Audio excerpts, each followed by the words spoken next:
अभी रामचंद्र जी ने जो बात कही ब्रह्मचारी जी के व्यक्तिगत जीवन के बारे में, मैं समझता हूं कि ऐसी टिप्पणी हमें नहीं करनी चाहिए किसी की व्यक्तिगत जीवन के बारे में। ये प्रेस कॉन्फ्रेंस जो की जा रही है ब्राह्मण समाज के द्वारा, ये प्रेस कॉन्फ्रेंस लोकसभा चुनाव के दृष्टिगत है और लोकसभा चुनाव के अंदर मैं जो मानता हूं, दो पार्टियां मुख्य तौर पर इस देश के अंदर चुनाव लड़ रही है, कांग्रेस पार्टी और भारतीय जनता पार्टी। दोनों पार्टियों का जो विजन है, राष्ट्र के बारे में दोनों पार्टियों का जो चिंतन है, वो मुख्य मुद्दा इस चुनाव के अंदर होना चाहिए। अभी एक बात चली थी कि धर्म की बात चली थी।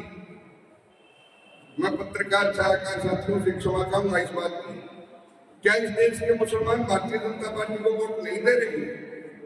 बहुत बड़ी संख्या में मुस्लिम महिलाएं बुर्का पहन करके मीडिया के सामने आई है और जिन्होंने मोदी जी के 3 तलाक के कानून को खत्म करने की बात का समर्थन किया है और खुल करके भारतीय जनता पार्टी का समर्थन किया है।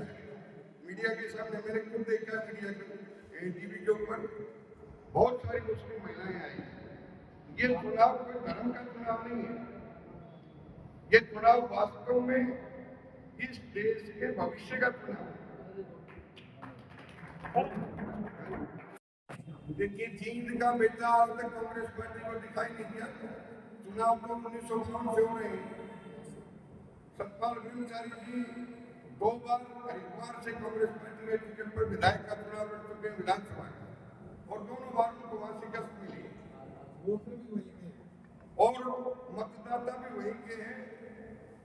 इसके अतिरिक्त ब्रह्मचारी जी को तो केवल बलि का बकरा बनाने के सोनीपत लोकसभा से कांग्रेस पार्टी का टिकट दिया गया है। हरियाणा के अंदर इस लड़ाई को बाप बेटे का अस्तित्व बचाने की लड़ाई समझा जाता है।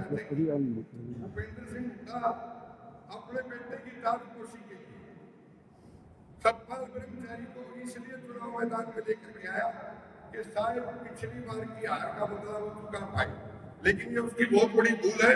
इस बार भी उसको शिकस्त करनी पड़ेगी और ये हार सतपाल ब्रह्मचारी की हार नहीं होगी, भूपेंद्र सिंह हुड्डा की हार, कांग्रेस पार्टी की हार। तो ये माना जाए पूरे हरियाणा में ब्राह्मण समाज एकजुट होकर बीजेपी को वोट देगा? बिल्कुल 90% ब्राह्मण भारतीय जनता पार्टी के साथ है और किसी व्यक्तिगत महत्वाकांक्षा की पूर्ति के लिए नहीं, न ही किसी व्यक्तिगत स्वार्थ के कारण। ब्राह्मण समाज का इतिहास रहा है कि हमने हमेशा राष्ट्रवाद की सोच को आगे बढ़ाया है और आज भी हम राष्ट्रवाद की सोच के ऊपर खड़े हैं, विकास के साथ खड़े हैं, एक विजन के साथ खड़े हैं, देश के भविष्य के साथ खड़े हैं। प्रधान जी, यदि